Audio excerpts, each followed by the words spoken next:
Salam sejahtera bagi para pendengar dan penonton Ngopas dimanapun Anda berada. Nama saya Pendeta Kian Holik dari Sydney, Australia. Selamat datang di channel podcast Ngopas, Ngobrol Pastor, di mana kita akan membicarakan secara santai topik-topik yang berhubungan dengan kehidupan para pastor, para rohaniwan, hamba-hamba Tuhan, maupun aktivis Kristiani, baik di gereja maupun di dalam organisasi Kristen.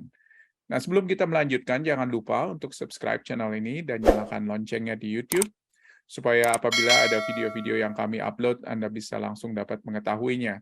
Dan jangan lewatkan kesempatan untuk berinteraksi dengan narasumber di fitur pertanyaan yang ada di bawah video Anda di YouTube. Jangan malu untuk bertanya, apakah itu pertanyaan yang timbul dari diskusi kita bersama-sama, maupun juga pertanyaan-pertanyaan follow-up lainnya. Selama kita masih hidup di dalam dunia yang jatuh dalam dosa ini, kita tidak akan lepas dari akibat dosa, penderitaan, dan sakit penyakit. Tidak terkecuali para rohaniwan. Dan seringkali teologi dan kenyataan tidak berjalan bersamaan. Sulit untuk diterima ketika hal yang sangat-sangat sukar ini terjadi di dalam kehidupan para rohaniwan. Lalu bagaimana para rohaniwan mengatasi hal ini? Bersama dengan saya ada sahabat baik saya, Pendeta Dr. Joas Adi Prasetya, seorang teolog dan rohaniwan, dan kita akan bicara satu topik yang memang membutuhkan keterbukaan dan kejujuran, dan saya sangat apresiasi Pak Joas sudah bersedia untuk berbicara mengenai hal ini. Selamat datang Pak Joas di Ngopas. Apa kabar Pak? Kian. Baik. Terima kasih sambutan dan undangannya. Baik Pak, puji Tuhan. Terima kasih buat waktunya Pak Joas. Pak Joas bisa tolong kasih update sedikit, khususnya mengenai pelayanan dan juga khususnya dalam hubungan dengan kesehatan Bapak nih selama ini. Silakan Pak. Iya, update-nya mungkin tahun 2022 secara umum ya, itu tahun pergumulan kesehatan saya. Di pertengahan pertama atau setengah tahun pertama tidak ada masalah berarti, tetapi sejak saya menjadi visiting scholar di Princeton Seminary Mei Juni itu, nah itu mulai ya pada satu malam saya biasa lalu tiba-tiba batuk sedikit keluar darah dan itu sangat mencemaskan karena kemudian pikiran saya overthinking orangnya. Saya pikir wah ini bisa kanker paru-paru apapun. Tapi kemudian diperiksa tidak ada apa-apa. Saya tindak lanjuti di Indonesia ketika pulang bulan Juni sampai dilihat apakah ada kanker nasofaring, paru-paru bersih dan lain sebagainya. Dokter kemudian menyimpulkan ya kemungkinan terbesar adalah efek obat antikoagulasi ya yang memang mudah memunculkan luka di dalam. Lalu Juli pulang dari Filipina untuk satu acara, besoknya saya kena atrial fibrillation, itu sejenis aritmia ya di jantung, dan itu sebenarnya sudah saya alami 2 kali, tapi sangat paroksismal, artinya 3 tahun sekali lah saya mendapatinya, dan ini tahun ke-6 saya kena lagi masuk rumah sakit, gitu. Lalu pulih September selama Agustus September kok saya mual, lalu suka sendawa dan seterusnya. Waduh, ini mengesalkan sekali. Saya memang punya GERD tanda kutip selama bertahun-tahun dan akhirnya saya ke dokter dan saya mengatakan saya nggak mau lagi obat. Terlalu banyak obat untuk lambung ini dan tanpa pemeriksaan dalam. Akhirnya saya minta tolong diperiksa sedalam-dalamnya. Dan akhirnya ketahuan bahwa saya harus hidup dengan sebuah jenis autoimun yang bernama IBD, ya, inflammatory bowel disease. Nah, ada 2 jenis IBD. Saya terkena apa yang disebut sebagai Crohn's disease. Gitu. Bapak bisa sedikit lebih menjelaskan apa itu IBD Crohn's disease? Ya. IBD Crohn's disease. Jadi IBD itu ada 2 jenis utama. Crohn's disease dan yang kedua adalah ulcerative colitis ya. Itu pembedaannya sebenarnya hanya soal di mana letaknya. Jadi Crohn's disease itu adalah sebuah inflamasi autoimun yang kronis dari saluran pencernaan mulai dari esophagus ya sebelum lambung itu sampai dengan anus dan itu bisa tersebar berserakan di sini, di situ. Saya ada 4 tempat begitu. Ya. Ya. Dan itu membuat banyak gejala yang bermacam-macam begitu. Jadi kelihatannya dari gejala dan Bapak Mm-mm. mulai untuk mendalami kira-kira apa sebetulnya penyebabnya. Dan saya yakin dan percaya ini Pak Yowas ini sudah seperti expert nih kelihatannya di dalam penyakit dalam sekarang ini kelihatannya dengan Iya, karena bahasa-bahasa teknis. saya orangnya overthinking dan dalam bahasa medis bahkan hipokondriak. Hipokondriak ini orang yang kalau ada masalah kecil dalam gejala tubuh, wah ini pasti kanker nih, wah ini pasti ya itu mentality yang nggak sehat, tapi itu yang saya alami. Iya. Nah, memang unik sekali nih ya Pak ya, bagaimana Bapak bisa sensitif, terutama di dalam bukan hanya merasakan ada sesuatu yang aneh di dalam tubuh, tetapi juga bagaimana Bapak bisa sadar bahwa oh ya, saya harus bertindak begitu untuk melakukan suatu penelitian lebih mengenai apa yang saya alami. Mungkin Bapak bisa refleksikan kira-kira mengapa Bapak bisa mengarah ke sana begitu ya, atau karena kekhawatiran saja, ataukah karena ada kepedulian yang lain? Silakan Pak. Iya, seperti yang saya bilang, saya ini hipokondriak, sehingga kalau ada apa-apa saya suka cari di internet. Tapi carinya ya yang karena saya akademisi, maka carinya jurnal ilmiah. Makanya dokter-dokter saya itu yang langganan saya itu suka jengkel kalau saya datang ke mereka. Waduh, karena saya selalu lawan, loh, tapi kata jurnal nggak begitu Pak, dokter, dan seterusnya. Jadi awalnya memang gejala seperti GERD ya. Jadi bloating yang berkelanjutan, lalu ada sendawa yang terus-menerus gitu ya. Itu bertahun-tahun, dan bertahun-tahun juga diobati dengan obat standar lah, PPI ya. Proton pump inhibitor itu seperti yang belakangnya pakai prazol dan lain sebagainya. Saya nggak mau lagi. Kemudian di dokter terakhir saya minta dites lebih teliti dan dilakukan tes feses, tes tiup, dan akhirnya ketahuan apa yang disebut calprotectin, itu marker untuk melihat apakah ada inflamasi, itu tinggi. Dan ada darah samar. Wah, itu pilihannya mengerikan itu. Entah ada polip di usus atau colon cancer atau IBD itu. Akhirnya dilakukan kolonoskopi. Saya happy dengan tes-tes itu karena saya butuh kepastian daripada, kan banyak dokter yang sebenarnya terlalu pintar, cuma dipegang-pegang, oh ini masalah. Saya nggak mau itu, jadi harus ada bukti real begitu, dan akhirnya ketahuan IBD itu. Untung tidak ada, saya mengucap syukur tidak ada polip, tidak ada cancer begitu ya. Kolonoskopi dari bawah dan gastroskopi dari atas, lalu kelihatan itu semua gitu. Iya, kelihatannya ini proses yang cukup rumit juga nih Pak, kelihatannya untuk mencari tahu penyebabnya. Tapi puji Tuhan kalau misalnya Bapak bisa mengetahui paling sedikit mengenai kira-kira apa yang terjadi begitu ya, gambaran apa yang terjadi di dalam tubuh Bapak. Nah, saat ini kira-kira bagaimana Pak Yowas mengatasi atau memanage masalah ini Pak, kalau boleh tahu? Ya, ini sebuah wake up call buat saya. Ya. Ada wake up call kecil ketika saya mengalami atrial fibrillation itu 6 tahun lalu. Saya melakukan perubahan hidup, tapi tidak terlalu radikal. Saya semakin rajin olahraga dan lain sebagainya. Tapi kali ini bukan hanya atrial fibrillation jantung, tapi juga pencernaan. Dan ini wake up call besar-besaran buat saya. Begitu. Ya. Saya merefleksi hidup saya berpuluh-puluh tahun itu bekerja terlalu letih, terlalu berat ya, kurang menjaga keseimbangan semua aspek kehidupan begitu. Dan sekarang saya menuai hasilnya. Ya, saya tidak mau menyalahkan siapa-siapa selain diri saya begitu. Agak terlambat, walaupun sebenarnya saya percaya tidak ada yang terlambat untuk memperbaiki kesehatan, tapi seandainya saya boleh mengulang, saya tidak akan memforsir diri berlebihan begitu. Sekarang penyakit-penyakit itu muncul karena saya maraton, bahkan sprint terlalu lama begitu. Dan tidak terbendung lagi, itu muncul begitu. Saya rasa nanti kita akan merefleksikan hal itu mungkin di bagian yang terakhir, karena saya yakin dan percaya ini adalah pelajaran penting bukan hanya untuk Bapak tetapi juga untuk rekan-rekan rohaniwan yang lainnya.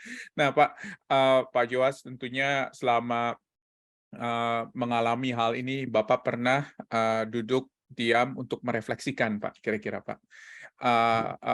Ini dong, Pak, antara teologia dengan realita kehidupan gitu ya. Betul. Nah, kira-kira hal-hal apa yang membantu Bapak atau hal-hal apa yang mungkin kurang membantu Bapak di dalam membantu untuk ini loh, merefleksikan ini semuanya dan melihat Mhm. bagaimana Ya, keagungan dan kebesaran Tuhan di dalam di dalam kenyataan kehidupan ini, Pak. ya, Kalau ya, misalnya ya. kita boleh tahu begitu loh, Pak. Kalau Bapak boleh bagikan kepada kami, silakan, Pak. Iya, saya pikir wake up call ini membuat saya banyak sekali merenung tentang makna hidup ya, tentang tubuh, tentang pentingnya kesehatan dan lain sebagainya. Saya semakin terkagum-kagum dengan apa kompleksnya tubuh kita ini ya. Hmm, Kita kan terlalu sering dididik dalam tradisi teologi bahwa yang penting spiritualitas, iman dan lain sebagainya.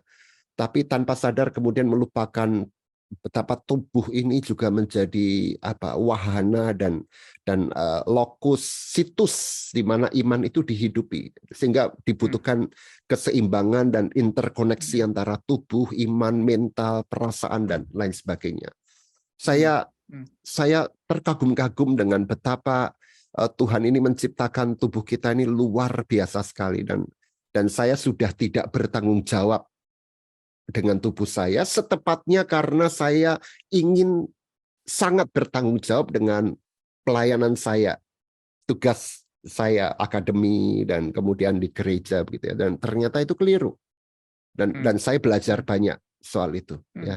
hmm, Jadi hmm, bertanggung jawab dalam tugas pastoral, tugas akademis itu harus diimbangi juga dengan kendaraannya ini, tubuh ini juga harus dicintai, dikasihi, disahabati dan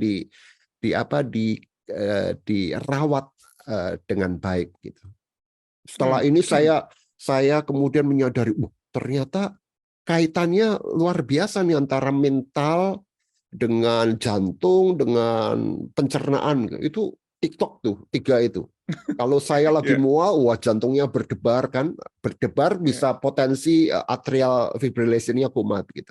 Padahal hmm, mual sangat ditentukan dari saya lagi anxiety atau tidak gitu. Ya, hmm, itu hmm, membuat saya kemudian sadar, saya rapuh sekali ternyata. Ya, sehingga hmm, dokter harus memberi saya obat anti anxiety, anti depresan dosis kecil hmm, untuk ya, menjaga supaya saya tidak anxious sekali karena itu akan hmm, menyerang ke entah ke jantung atau ke perut begitu. Jadi hmm. dengan kata lain saya harus menjaga tiga naga ini tidak ngamuk ya. Salah satu ngamuk membangunkan dua naga yang lain begitu ya. Iya, iya, iya, Ya, iya. ya. Heeh. Dan Dan itu juga ya, mendorong kita untuk sadar bahwa ternyata makan itu juga sebuah tindakan iman. Ya, kita harus hmm, makan dengan mindful, dengan faithful, hmm, dengan hmm, clean dan lain sebagainya. Padahal kita akan ya, dikepung selama berpuluh ya, tahun ini dengan industri makan yang ya, food process, hmm, lalu macam-macam sekali yang tidak sehat hmm, itu. hmm, hmm, ya. Jadi kelihatannya sekarang Pak Yowas, saya yakin dan percaya banyak makan makanan yang jauh lebih fresh begitu ya Oh iya, dibandingkan ya, dengan sangat yang radikal diproses ya. berbeda. Betul, betul. Boleh tahu Pak tadi pagi breakfastnya apa Pak? Makan paginya apa? Oh, saya makan mie sagu. Jadi mie Mie sagu, sagu ya. ya mie sagu Oke. itu Heeh. mie yang gluten free, Iya. tapi yang organik, lalu Iya. dipenuhi dengan sayur, dibuat kayak Iya. mie, enak sekali dengan Wah. dengan kecap yang organik juga, yang Iya. low garam begitu ya. Iya. Iya. Iya. Wah, baik Pak. Nanti saya rasa kalau misalnya ada yang kepingin untuk tanya resepnya apa saja, Ya. dietnya apa saja, boleh boleh memberikan komentar nih di bawah video Anda di YouTube ini. Ya, Nah, sayang tidak eh, bisa saya kirim ke Australia, Pak. nah Pak Yowas, tentunya Pak, saya yakin banyak para rohaniwan yang sering kali bertanya-tanya ya ketika menghadapi kesulitan atau tantangan yang besar seperti ini, apalagi kesehatan diri sendiri di dalam kehidupannya. Kenapa Tuhan? Kenapa ini terjadi pada saya? begitu. Saya sudah melayani Tuhan, saya sudah memberikan hidup saya untuk Tuhan.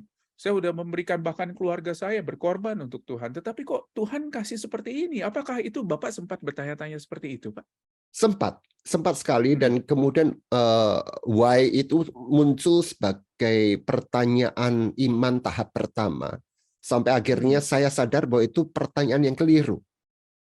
Kenapa pertanyaan yang keliru? Karena pertanyaan yang akhirnya saya temukan membuat saya lebih berdamai adalah, mau dibawa kemana saya oleh Tuhan, bukan kenapa ini. Jadi tidak mempertanyakan penyebab semua ini, karena kemudian saya sadar, loh, Tuhan udah kasih tubuh yang luar biasa kompleks, indah, ya, fungsional dan lain sebagainya. Saya kok yang tidak membuatnya lebih baik begitu. Ya. Padahal Tuhan sudah kasih kita ilmu pengetahuan bagaimana caranya hidup sehat dan lain sebagainya. Dan itu persoalan yang sangat banyak saya jumpai di banyak rohaniwan muda. Ya, ketika saya sakit ini kan saya kemudian ketemu dengan rekan-rekan muda dan saya memberi nasihat, Bu, yang kalau makan ini enggak sembarangan. Persis seperti saya waktu muda begitu, tidak terlalu peduli dengan, saya kuat kok gitu.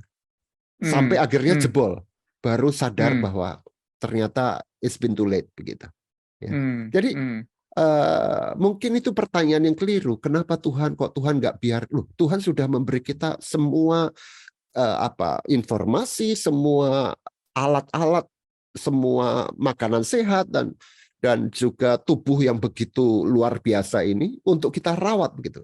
Kita tata layani. Jadi stewardship ini bukan hanya menata layani talenta, kemampuan spiritual, tapi juga tubuh ini begitu. Tapi kemudian pertanyaan saya adalah, oke, ini sudah terjadi dan saya keliru, mau dibawa kemana saya oleh Tuhan dengan semua ini begitu. Iya, saya yakin dan percaya ini bukannya memang Bapak bukan langsung menemukan jawaban itu dengan begitu mudah, tetapi melalui refleksi dan melalui waktu untuk bisa berdiam diri di hadapan Tuhan dan memikirkan hal ini. Wow, ini kita harus bersyukur kepada Tuhan kalau misalnya Bapak memiliki waktu seperti itu untuk bisa merefleksikan hal ini. Nah, Pak, tadi Bapak sudah bilang beberapa kali, ini sudah bicara kepada hamba-hamba Tuhan muda untuk hati-hati makan, untuk menjaga tubuh, dan lain sebagainya. Memang, Pak, sekarang pertanyaannya ialah, apakah saran-saran nih, Pak, yang Bapak bisa berikan kepada para rohaniwan, khususnya untuk bagaimana menjaga keseimbangan itu seperti yang tadi Bapak bicarakan ya, antara tubuh begitu loh, tubuh jasmani dengan pelayanan kita. Jadi biar tubuh itu bisa berfungsi dengan baik, bisa sehat, supaya pelayanan kita juga bisa efektif gitu. Kira-kira ada strategi baru mungkin yang Bapak sekarang ambil untuk memelihara tubuh Bapak dengan lebih baik lagi? Ada saran-saran, Pak? Silakan, Pak. Ya. Tidak berarti bahwa ini sudah saya lakukan ya, tetapi saya sedang belajar. Saya masih TK dalam hal ini, tapi ini yang ini kelas spiritual mental yang sedang saya alami sekarang. Kalau saya boleh visualkan, ada dua payung besar, dan ini payung spiritual, yaitu yang pertama penyerahan diri. Akhirnya semakin kita anxious, ya, dipenuhi anxiety, nggak akan menyelesaikan masalah. Penyerahan diri pada Tuhan. Dan payung yang kedua adalah pengucapan syukur, mensyukuri kebaikan Tuhan di tengah, in spite of semua keterbatasan. Nah, di bawah payung itu ada 5 kiat lah yang selalu sekarang saya praktekkan. Yang pertama adalah eat clean, makan yang bersih. Saya tidak lagi makan yang gluten free, dairy dan turunannya. Dairy itu susu-susuan, kemudian pemanis, pengawet, pewarna, penyedap, itu saya sudah tidak. Sedapat mungkin yang clean dan secukupnya. Yang kedua, sleep well. Tidur itu kunci semuanya. Sedapat mungkin 7 jam, 8 jam. Ya. Dan itu sebuah bentuk penyerahan diri. Kalau orang terlalu banyak mikir, susah tidurnya. Sleep well. Yang ketiga adalah breathe deeply, bernafas, latihan bernafas. Gitu ya. Saya sekarang sudah mulai terus melatih nafas saya, dan bagaimana mengelola apa yang disebut sebagai vagus nerve, syaraf vagal. membuat detak jantung lebih konstan dan lain sebagainya. Kemudian yang ketiga, move harmoniously, olahragalah begitu. Ternyata itu kunci. Bergerak. Kalau nggak bisa olahraga ya gerak aja. Jadi aktif gitu. Dan itu kekeliruan saya dan banyak rekan pendeta ya, karena kita terlalu di depan laptop dan kurang bergerak begitu. Lalu yang keempat adalah think mindfully, feel mindfully. Ketika makan juga mindful, pelan-pelan, berpikir positif dan lain sebagainya. Mental health itu penting sekali. Ini tema besar dalam hidup saya 2 tahun terakhir, mental health. Kemudian akhirnya juga yang keenam, connect lovingly. Kita butuh orang lain. Saya sangat bersyukur dengan istri saya, sahabat terbaik saya, yang kemudian mendampingi. Itu menurut saya obat terbaik selama saya menjalani persoalan-persoalan medis ini. Begitu. Jadi 6 hal ini dipayungi oleh penyerahan diri dan pengucapan syukur begitu. Luar biasa, Pak. Saya yakin dan percaya ini sebuah tantangan besar nih ya. Di tengah-tengah kesibukan, tantangan, dan juga mungkin banyak godaan pelayanan, begitu Pak, yang bertubi-tubi, yang banyak sekali, kesempatan demi kesempatan, kita diajak untuk stop nih Pak, kelihatannya Pak. Untuk stop dan untuk beristirahat. Dan untuk merefleksikan dan untuk be mindful seperti yang tadi Bapak katakan ya, di dalam segala hal saya yakin, bukan hanya makan Pak. Betul kan? Betul. Ya. Dan seringkali buat hamba-hamba Tuhan kesulitan itu adalah biasanya waktu. Mereka selalu bicara waktu. Wah, nggak ada waktu untuk olahraga. Bapak percaya hal itu Pak? Kalau nggak ada waktu Pak? Dulu saya percaya dan saya meneruskan mitos itu, tetapi sekarang saya nggak percaya itu. Waktu itu harus dibuat, dikelola. Stewardship of time itu penting sekali. Stewarding time ya, menata layani waktu itu.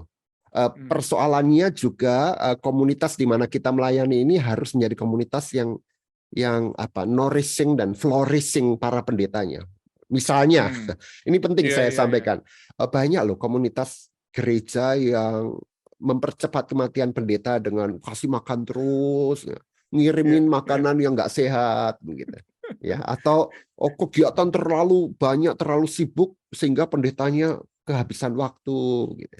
Tidak memberi waktu luang pendeta itu untuk retreat, untuk mengolah dirinya. Kalau pergi dengan keluarga, ini kok nggak sibuk sih pendetanya gitu ya. Itu bahaya sekali begitu. Kok tidur kebanyakan gitu. Pendeta harus sehat. Karena kalau nggak sehat ya nggak bisa melayani dengan baik begitu. Betul. Wah, jadinya kelihatannya perlu dari kedua belah pihak ya. Dari sang rohaniwannya sendiri kelihatannya perlu ada sebuah disiplin diri untuk mengatakan bahwa ya saya harus stop dan saya harus istirahat dan saya harus tidur dan saya harus makan makanan yang sehat. Tetapi juga di lain pihak juga dari pihak komunitas seperti yang tadi Bapak katakan, bagaimana komunitas juga harus mendukung gitu ya. Bagaimana kehidupan kerohanian yang sehat sebetulnya atau kehidupan pelayanan yang sehat di dalam komunitas Kristen tersebut. Bapak ada bukti nggak nih Pak, kalau misalnya komunitasnya baik, sang rohaniwannya juga akan umurnya lebih panjang? Oh iya. Ayah saya ini seorang pendeta yang mestinya saya teladani sejak awal, tapi saya agak terlambat. Tapi ya tidak ada yang terlambat. Ayah saya meninggal usia 83 tahun lalu ya. Dan dia seorang yang selalu punya waktu untuk berolahraga. Setiap hari berjalan kaki dan dia melayani di banyak tempat, pindah-pindah, tapi selalu jemaat-jemaat yang menerima ayah saya sebagai seorang yang pace-nya itu enggak cepat begitu ya. Tapi perlahan gitu. Dan itu membuat panjang usia begitu. Itu komunitas saya sendiri di GKI Pondok Indah juga komunitas yang semacam itu. Sayangnya sayanya yang jalan terlalu cepat begitu ya. Padahal komunitas saya juga komunitas yang memberi ruang buat saya untuk flourish secara personal dalam semua aspek hidup saya ya. Bukan jemaat yang terlalu menuntut harus ini dengan pace yang cepat, sama sekali enggak begitu. Baik Pak. Wow, luar biasa Pak Yowas. Kita bersyukur sekali kalau misalnya Tuhan memberikan waktu untuk Bapak bisa berdiam diri dan merefleksikan diri. Dan saya yakin dan percaya ini bukan hanya berguna untuk jangka waktu pendek, tetapi juga jangka waktu panjang yang kita sebut sebagai the longevity of ministry ya Pak ya, ke Ya, depannya betul, begitu ya. betul. Dan bagaimana kita bisa terus melayani Tuhan dengan sukacita, dengan sehat, dan boleh terus melayani Dia sampai nanti akhir hidup kita. Terima kasih banyak nih Pak Yowas untuk waktunya dan juga untuk keterbukaan Bapak. Kalau ada final remarks yang Bapak ingin berikan kepada para rohaniwan, kira-kira apa Pak kesimpulannya dari pembicaraan kita? Silakan Pak Yowas.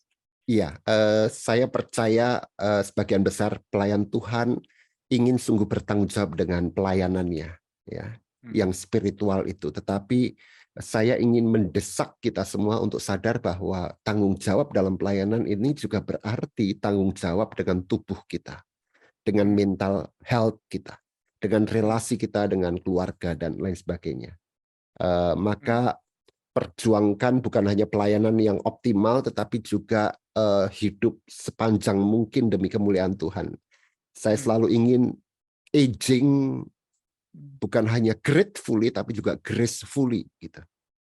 Ya. Dan tidak menjadi beban jemaat, menjadi beban orang lain. Kita menua dengan rahmat Allah yang kita kelola dengan penuh tanggung jawab, begitu. Maka berkat Tuhan itu bukan hanya kita berikan di masa muda, tapi juga ketika kita memasuki masa tua, bahkan dying gitu. Dan menurut saya itu harus menjadi semacam platform atau cita-cita spiritual semua hamba Tuhan gitu. Baik, amin. Terima kasih banyak Pak Yowas untuk waktunya. Pak, boleh dengan hormat saya minta Bapak untuk menutup pembicaraan Tentu. kita di dalam doa, dan Ya. tolong doakan untuk para rohaniwan bisa mempunyai harapan seperti yang mungkin tadi Bapak kemukakan kepada saya, kepada kita semuanya. Dengan Silakan Pak. senang hati. Ya. Mari kita berdoa. Kami bersyukur untuk percakapan singkat ini ya Tuhan. Kami bersyukur atas kehidupan yang Tuhan berikan dengan begitu luar biasa, baik, dan indah. Kami bersyukur untuk kemampuan yang Tuhan tanamkan dan kemauan yang Tuhan berikan pada kami untuk menata layani seluruh dimensi hidup kami. Kami berdoa, para hamba Tuhan berdoa untuk rekan-rekan pelayan Tuhan, aktivis gereja, yang sungguh rindu untuk melayani Tuhan dimanapun mereka Tuhan tempatkan, dengan penuh dedikasi, dengan penuh pengorbanan, dengan penuh semangat. Tetapi izinkan mereka juga untuk memiliki waktu bagi tubuh mereka, bagi keluarga mereka, bagi kesehatan mereka, agar mereka dapat menata layani kesehatan yang sudah Tuhan berikan ini dengan penuh tanggung jawab, dengan penuh kesetiaan. Terima kasih Tuhan untuk momen indah pada saat ini, dan biarlah semua yang mendengar dan menyaksikan percakapan ini dapat selangkah lebih baik lagi dalam mencintai tubuh yang Tuhan cintai juga. Terpujilah Dikau ya Allah, di dalam Yesus Kristus, Sang Putra yang menjadi daging itu. Kami berdoa. Amin. Amin.